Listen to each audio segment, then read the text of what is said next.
की शख्सियत पर आज का ये सेमिनार मुनक्किद किया जा रहा है, जो कि उत्तर प्रदेश उर्दू अकादमी के इश्तिराक से ग्लोरियस फाउंडेशन ट्रस्ट ने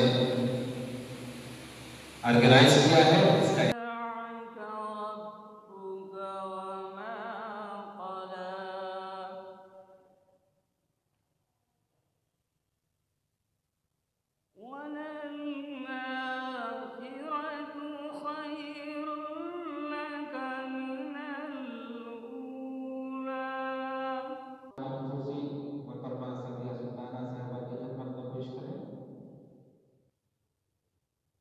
इसका कि आरजू साहब शायर व अदीब के साथ साथ वो बहुत से ऐसे अनासिर के भी और ऐसे इल्मों के भी हामिल थे कि वो शेरी अदबी महफिलों में मुस्तकिल हिस्सा लिया करते थे।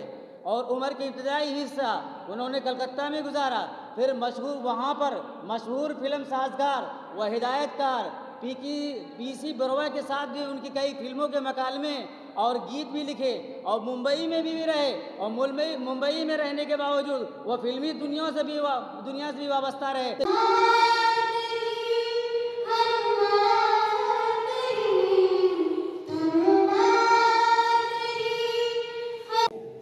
उर्दू का ही इस्तेमाल करें।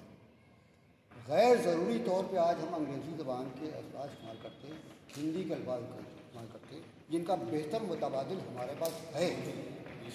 गैर ज़रूरी तो बेहतर नहीं, मैं अंग्रेज़ी का कोई लफ्ज़ बोल दूँगा तो शायद मुझे पढ़ा लिखा समझा जाएगा, ये मेरी गलतफहमी है। ये हमारे आम हो गई। आरजू साहब की पूरी शायरी, पूरी किताब उठा के देखी। अरबी फ़ारसी के आलिम थे और उन्होंने अंग्रेज़ी बहुत अच्छी सीखी थी, लेकिन उनकी शायरी में एक लफ्ज़ भी आपको ऐसा नहीं मिलेगा जिसको आपको ये उर्दू में